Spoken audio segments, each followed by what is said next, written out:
నమస్తే అండి. ఇవాల్టి కథ ఓడిపోతే ఏం. రచించిన వారు నందిరాజు పద్మలత జయరాం గారు. అంటే ఆడపిల్ల కోసం 3 అబ్బాయిల్ని కన్నావన్నమాట. నువ్వు చాలా గొప్పదానివే దీపు. స్నేహితురాలికి కాఫీ కప్ అందిస్తూ నవ్వింది శశి. నువ్వెన్నైనా చెప్పు, ఆడపిల్ల లేని ఇంట్లో కల ఉండదు శశి. ఒక పండగే కాని వేడుకే గాని మగరాయిలదేముంది? ఓ ప్యాంటు చొక్కా తొడుక్కొని పెట్టింది తిని రోడ్డు మీదకెళ్ళిపోతారు. కొంచెమంత కూతురుంటే మంచం మీదే కూడు తినొచ్చు అనేది మా బామ్మ. ఆవిడకు కూడా 4 మగపిల్లలు, కాకపోతే నాకు 3. ఆవిడకు 7. అమ్మని అర్థం చేసుకుని చేదోడుగా ఉండేది అమ్మాయిలేనే. శశి, దీప్తి ఇద్దరు డిగ్రీలో క్లాస్మేట్స్. ఇద్దరికి పెళ్లయ్యాక శశి హైదరాబాదులో గృహిణిగా ఉండిపోగా, దీప్తికి కేంద్ర ప్రభుత్వ ఉద్యోగం రావడంతో బెంగళూరులో స్థిరపడింది. చాలా రోజుల తర్వాత ఇద్దరు కలుసుకుని పాత కబుర్లు కలబోసుకుంటుంటే మళ్లీ కాలేజీ రోజుల్లోని ఉత్సాహం ఉరకలెత్తుతోంది. పడగదిలో పడుకొని కబుర్లు చెప్పుకుంటున్నారిద్దరు. పెద్ద కొడుకు వశిష్ఠకు చెస్ టోర్నమెంట్ ఉంటే వాడిని తీసుకుని హైదరాబాద్ వచ్చింది దీప్తి. వస్తూ 6 ఏళ్ల చిన్న కొడుకు పార్థుని కూడా తీసుకొచ్చింది. స్నేహితురాలు హైదరాబాద్ వస్తుందని తెలియగానే వాళ్ళు ఆ 4 రోజులు తమ ఇంట్లోనే ఉండి తీరాలని పట్టుబట్టింది శశి. శశి భర్త శ్రీకాంత్ కూడా ఆహ్వానించడంతో దీప్తి ఆ రోజు ఉదయమే దిగింది. వశిష్ఠని ఆడిటోరియం వద్ద వదిలిపెట్టి వచ్చింది. అదిగో మా శ్రియ వచ్చినట్లుంది. కాలింగ్ బిల్ మోగేసరికి గబుక్కున వెళ్లి తలుపు తీసింది శశి. వస్తూనే షూస్ విప్పి అటూ ఇటూ విసిరేసి సోఫాలో చేలగిలబడింది 14 ఏళ్ల శ్రియ. ఏంటమ్మా విసుగ్గా ఉన్నావు? ఎవరైనా ఏమైనా అన్నారా? కింద కూర్చొని కూతురు సాక్స్ విప్పుతూ ప్రేమగా అడిగింది శశి. Don't irritate me. చాలా కోపంగా ఉన్నాను. అసలు నేనింక ఈ స్కూల్కి వెళ్లను. మార్చేయండి వేరే స్కూల్కి. కనీసం సెక్షన్ అయినా మార్చేయమని చెప్పండి. కూతురి కోపం ఎవరి మీదో ఎందుకోసమో అర్థం కాలేదు శశికి. కొద్దిగా బుజ్జగించాక తెలిసిన విషయం, 9వ తరగతి సెకండ్ టర్మ్ పరీక్షలో శ్రియకి మార్కులు కాస్త తగ్గాయి. ఇన్నాళ్ల వరకు మొదట 3లో ఉండే తాను ఇలా వెనుకబడిపోవడాన్ని తట్టుకోలేకపోయిందని. ఏం పర్లేదు, ఎక్కడో పొరపాటు జరిగి ఉంటుంది. ఒకళ్ళ మార్కులు మరొకరికి వేసి ఉంటారు. లేకపోతే నా చిట్టి తల్లికి తక్కువ మార్కులు రావడమేమిటి? నేను కనుక్కుంటాగా, బాధపడకు. కాదు మామ్, నీకు చెప్పాగా, ఆ పీయూష్ గాడు శ్రేష్ఠారెడ్డి మా క్లాసులో జాయిన్ అయిన దగ్గర నుంచి టీచర్స్ అందరూ వాళ్ళనే ఫేవర్ చేస్తున్నారు. అన్ని సబ్జెక్ట్స్ లో వాళ్లదే హవా. నిజం చెప్తున్నా మామ్, వాళ్ళిద్దరూ మఫ్ క్యాండిడేట్స్. నాకు తెలుసు. బోరున ఏడుస్తుంది శ్రియ. సర్లే అడుగుదాంలే, లేచి ఫ్రెష్ అవ్వు. బెంగళూరు నుంచి దీపు ఆంటీ వచ్చింది. నీ కోసం కుకీస్, చాక్లెట్ కేక్ చేసి తెచ్చింది. ఎలాగో శ్రియని బతిమిలాడి మామూలు మనిషిని చేసింది శశి. ఎంతలో ఎంత మారిపోతారు కదే ఆడపిల్లలు. నిన్న మొన్నటిదాకా బొద్దుగా ముద్దుగా రబ్బరు బొమ్మలా ఉండేది. ఇప్పుడు పొడుగు సాగింది. శ్రియను దగ్గరకు తీసుకుంటూ అంది దీప్తి. ఏది? తిండి తింటే కదా. ఒక్కో ముద్ద లెక్క చూసుకుని తింటుంది. బరువెక్కడ పెరుగుతానో అన్న ఆలోచన ఎప్పుడు. అవునా శ్రియ? ఎందుకలా? ఆకలి ఎలా తీరుతుంది నీకు? సరియైన ఆహారం లేకపోతే బ్రెయిన్ ఎలా పనిచేస్తుంది చెప్పు. చూడు, అప్పట్లో నీ జుట్టు ఎంత ఒత్తుగా ఉండేది. ఇప్పుడేమో ఇలా. శ్రియకు పోనీటైల్ వేస్తూ అడిగింది దీప్తి. పొడుగు జుట్టు జీన్స్ మీద బావుండదు, అందుకే జుట్టు కట్ చేయించుకున్నాను. ఏవి? కుకీస్ తెచ్చిచ్చింది శశి. పార్థు అక్కడే ఉన్న శ్రియ పలకరించడానికి ప్రయత్నించలేదు వాడిని. డబ్బాలో ఉన్న కుకీస్ తీసుకుని సోఫాలో కూర్చుని టీవీ చూస్తూ తింటూ ఉండగానే స్నేహితురాలి నుంచి ఫోన్ రావడంతో బాల్కనీలోకి వెళ్లిపోయింది శ్రియ. మళ్లీ వచ్చి తల్లికి బాయ్ చెప్పి బయటకు వెళ్ళింది. సోఫాలో మూత లేకుండా పడి ఉన్న కుకీస్ డబ్బా, కిందంతా రాలిన బిస్కట్ల పొడి, విసిరేసిన స్కూల్ బ్యాగ్, సాక్స్ వగైరా చూసిన శశి, ఏంటో ఈ పిల్ల ఎప్పటికి నేర్చుకుంటుందో ఏమోనే దీపు. ఇంటిని రణరంగం చేసేస్తుంది. కూతుర్ని విసుక్కుంటూ సర్దుతూ ఉంటే తను నవ్వుతూ స్నేహితురాలికి సాయం చేసింది దీప్తి. శ్రియని బడి బస్సు ఎక్కించే వరకు శశి అష్టావధానం చేస్తుంది. శ్రియని హడావిడిగా నిద్ర లేపకూడదు. అనునయంగా లేపి దగ్గరుండి బ్రష్ చేయించాలి. బతిమెలాడి పాలు తాగించాక వేడి నీళ్లు తొలిపి స్నానాల గది సిద్ధం చేస్తే వెళ్లి స్నానం చేస్తుంది. ఈ లోపుగా తండ్రి స్కూల్ యూనిఫామ్ ఐరన్ చేయడం, షూ పాలిష్ చేయడం, టైం టేబుల్ ప్రకారం బ్యాగులో పుస్తకాలు సర్దడం పూర్తి చేస్తాడు. తండ్రి దగ్గర కూతురికి మరీ గారాబం. అదయ్యాక నాకిది వద్దు, అది కావాలి అంటూ తిండి దగ్గర మరో ప్రహసనం. అమ్మ బాక్సులో పెట్టిన స్నాక్స్ నచ్చవని గొడవ పెడుతూ కాసేపు, హోంవర్క్ పూర్తి చేయలేకపోయినందుకు కాసేపు తల్లిదండ్రుల మీద చికాకు పడి ఉరుకుల పరుగుల మీద అపార్ట్మెంట్ ఎదురుగా ఆగే స్కూల్ బస్సు ఎక్కి వెళ్లే వరకు ఇంట్లో కురుక్షేత్ర యుద్ధం జరుగుతుంది. కూతురు వెళ్లిపోయాక ఆ పిల్ల రూమ్ లో పక్క బట్టలు సర్దడం వగైరా అన్ని చేసేసరికి మరో అరగంట. అప్పుడు గాని శశికి ఆఫీస్కి వెళ్లాల్సిన భర్తని అటెండ్ అవ్వడం కుదరదు. ఇక సాయంత్రం శ్రియ ఏ మూడ్లో ఇంటికి వస్తుందో తెలియదు. ఆ పిల్లను ముద్దు చేసి బయట నుంచి ఆర్డర్ చేసో వెరైటీగా ఏదైనా మసాలాతో చేసినదో పెడుతుంది కూతురికి. ఎక్కువసేపు మొబైల్ ఫోన్తోనే గడిపే శ్రియని వద్దు అనగలిగే ధైర్యం శశిలో కనిపించలేదు దీప్తికి. ఆ రోజు రెండో శనివారం. శ్రియకు బడి లేదు. శశి భర్త శ్రీకాంత్ ఆఫీస్కి కూడా సెలవే. స్నేహితురాలిద్దరూ ఉదయాన్నే లేచి వ్యాహ్యాలకి బయలుదేరాలు. దీప్తి ప్రయాణాన్ని ఆదివారానికి వాయిదా వేయించింది శశి. ఇవాళ అందరూ కలిసి బయటెక్కడైనా భోజనం చేసి సరదాగా తిరిగి వద్దామని ప్లాన్ చేసుకున్నారు. ఎందుకో జీవితం చాలా రొటీన్ అయిపోయింది దీపు. మొగుడి సాధింపులు, అత్తగారి ఆరళ్లు లేకపోయినా బోర్ కొట్టేస్తుంది. క్షణం తీరిక లేదు, పైసా ఆదాయమూ లేదు. నీలాగా ఉద్యోగంలో చేరినా బావుండేది. అదేం లేదు. కొన్నాళ్ళయ్యాక ఉద్యోగము బోరు కొడుతుంది. పిల్లల చదువులకి, నాకిష్టమైన టూరింగ్కి సంపాదన అవసరం కాబట్టి. కానీ లేకపోతే నేనెప్పుడో జాబ్ మానేసేదాన్ని. అయినా శ్రీకాంతి మంచి ఉద్యోగం, సొంత ఇల్లు, చిన్న సంసారం. నీకెందుకే జీవితం నచ్చట్లేదు? ఒక్క రోజు కూడా ఇల్లొదిలిపెట్టి వెళ్ళగలిగే అవకాశమే లేదు నాకు. కూచిపూడి డాన్స్ నా ప్రాణం. ఏం చేయను? వదిలేశాను. ఓ నెల రోజుల్లో అమ్మ దగ్గర ఉండాలన్నా కుదరదు. నేను లేనిదే క్షణం గడవదు దిగాలుగా అంది శశి. అలా అయితే ఎలాగే? వీలు కుదుర్చుకొని డాన్స్ క్లాసులు తీసుకో. కాలక్షేపంతో పాటు నీకు వచ్చిన విద్యని మర్చిపోకుండా నలుగురికి నేర్పచ్చు. అది కుదిరే పని కాదులే. ఈ జీవితం ఇంతే నిరాశగా అంది శశి. ఎందుకే బాబు అలా మగపిల్లల చేత బట్టలు ఉతికిస్తున్నావు? పాపం పొద్దున్న వాళ్ల చేత ఆ గది ఊడ్పించి తుడిపించావు. నాకు ప్రాణం ఉసురుమంది. పనమ్మాయి ఉంది కదా మాకు, ఫ్రెండ్తో అంది శశి. ఏం వాళ్ళ బట్టలేక వాళ్ళు ఉతుక్కునేది? అది వాషింగ్ మిషన్ లో. ఇంట్లోనూ ఎవరు బట్టలు వాళ్లే ఉతుక్కుంటారు.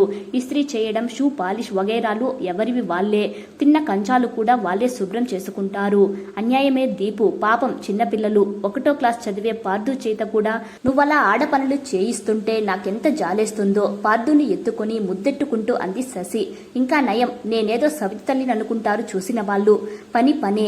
ఆడేమిటి మగేమిటి సింపుల్ గా అనేసింది దీప్తి. నో అలా ఆడకూడదు. అసలు క్యారమ్స్ లో హ్యాండ్స్ ఉండవు తెలుసా?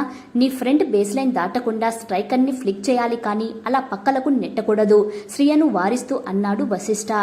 అదేం లేదు, ఎలా అయినా కొట్టచ్చు, నాకు వచ్చు ఆట అంటూ తెల్ల కాయిన్ని పాకెట్లోకి నెట్టేసింది శ్రియ. ఇదే మాట, ఇలా ఆడితే అసలు పెనాల్టీ కట్టాలి. వశిష్ఠ మాటలకి చాలా కోపం వచ్చింది శ్రియకి. నేనేమీ మొదటిసారి ఆడట్లేదు. నేను, అమ్మ, నాన్న ప్రతి ఆదివారం ఆడుకుంటాం. ఈ పిచ్చి రూల్స్ చెప్పొద్దు. కోపంతో ఎర్రబడిన ముఖంతో స్ట్రైకర్ని బోర్డు మీదకు విసిరింది శ్రియ. విస్తుపోయి చూడసాగాడు వశిష్ఠ.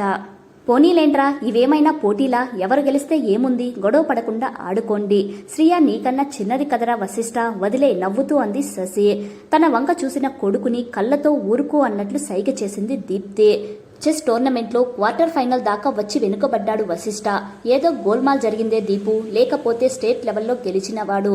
ఇక్కడ క్వార్టర్స్ లోనే ఓడిపోవడమేంటి? డోంట్ వరీరా వశిష్ఠ, వాడిని దగ్గరకు తీసుకుని అంది శశి. ఏం కాదు, గెలుపోటములు ఆటలో మామూలే.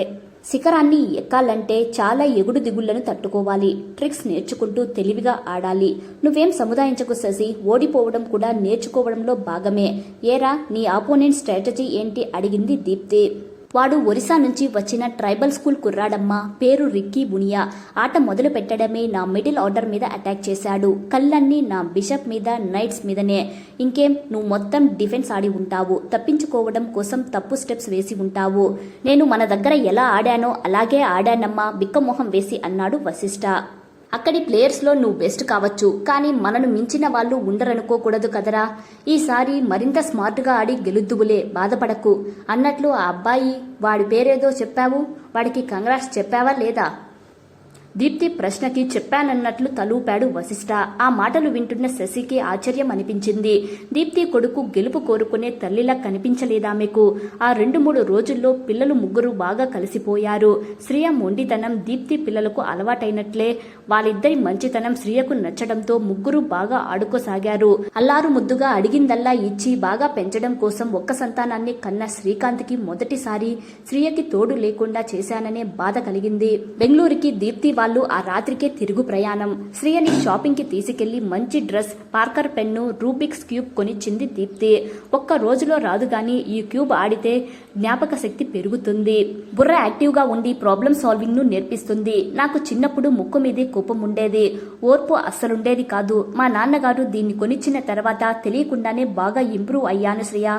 Try it. దీప్తి ఇచ్చిన కానుకలు శ్రియకు బాగా నచ్చేశాయి. Sure aunty, I love this అంది. శ్రీకాంత్ గారు ప్లీజ్ శ్రీయని ఈ దసరా సెలవులకి మా ఇంటికి పంపండి. మైసూర్లో దసరా ఉత్సవాలకి తీసుకెళ్తాం, బ్రహ్మాండంగా చేస్తారు. ఏం మేం రావద్దా? ఊహూ వద్దు శ్రీకాంత్ గారు, ఈసారి మా బంగారు శ్రీయని 10 రోజులు అచ్చంగా మా కూతురిలా చూసుకోవాలని నా స్వార్థం. ఏం వస్తావు కదూ అడిగింది దీప్తి. ఆనందంగా తలూపింది శ్రియ. ఏమే రాక్షసి, ఏం మంత్రం వేశావే? నా కూతురు ఇంతలా మారిపోయింది. శ్రియని బ్యాడ్మింటన్ కోచింగ్కి పంపించి వాట్సాప్లో వీడియో కాల్ చేసింది శశి స్నేహితురాలికి. నేనేం చేశానబ్బా, ఆశ్చర్యపోయింది దీప్తి. ఇంకేం చెయ్యాలి, అంతా నువ్వే చేశావు, మాయ చేసేశావు. దాన్ని మంకుపట్టు, మొండితనం, కోపం, చిరాకు అన్నీ పోయాయి. తన పనులు చేసుకోవడమే కాదు నాకు కూడా సహాయం చేస్తుంది.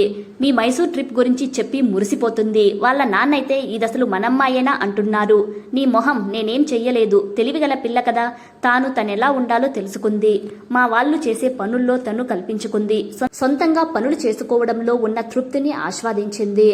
అంటే శ్రియా చేత పనులు చేయించడానికి తీసుకెళ్లావా నువ్వు? ఆక్షేపించింది శశి. కాదే శశి, తన కాళ్ల మీద తను నిలబడడం ఎలాగో చూపించడానికి తీసుకెళ్లాను. శ్రియకి ఆడి ఓడడం, ఓటమిని ఒప్పుకొని తట్టుకోవడం తెలిసేలా చేశాను.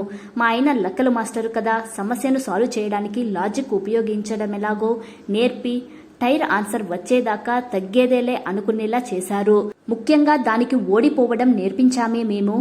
నోరు తెరుచుకొని వింటున్న శశి దగ్గరకు శ్రీకాంత్ కూడా వచ్చాడు. తను థ్యాంక్స్ చెప్పాడు దీప్తికి. శ్రీకాంత్ గారు, ఏమనుకోనంటే ఓ మాట, పిల్లల విషయంలో మనం కరెక్ట్ అనుకొని చేసే కొన్ని పనులు వాళ్ళకి మేలు కన్నా కీడే ఎక్కువ చేస్తాయి. అవేంటో చెప్పనా? అర్థం కాలేదు శశి శ్రీకాంత్లకి. శ్రీయని అందరి ముందు గొప్పగా నిలబెట్టాలనే ప్రయత్నం మీది.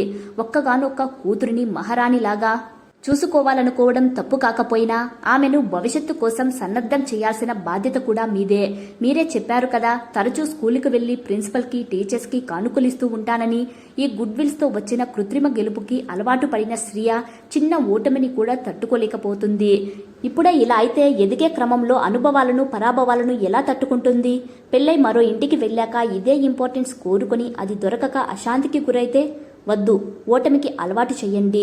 అప్పుడే గెలుపు కోసం చేసే ప్రయత్నం, గెలుపు రుచి కూడా ఆత్మవిశ్వాసాన్ని పెంపొందిస్తాయి.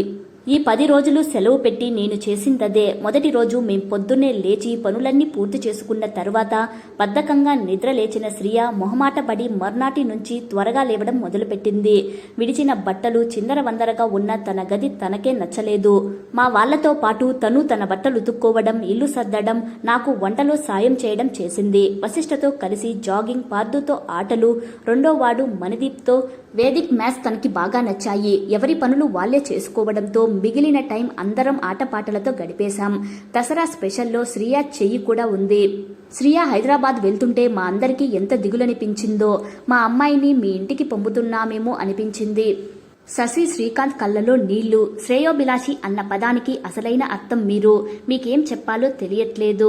గద్దదంగా ఉంది శ్రీకాంత్ గొంతు. బెంగళూరులో ఉన్న మీ మేనత్త నిన్ను బాగా మిస్ అవుతుందని మా శ్రియకి చెప్పండి, నవ్వేసింది దీప్తి. కథ నచ్చితే లైక్ చేయండి. ఇలాంటి మరిన్ని ఇంట్రెస్టింగ్ వీడియోస్ కోసం మన ఛానల్ని సబ్స్క్రైబ్ చేసుకోండి. మరో మంచి కథతో మళ్ళీ కలుద్దాం. Thank you.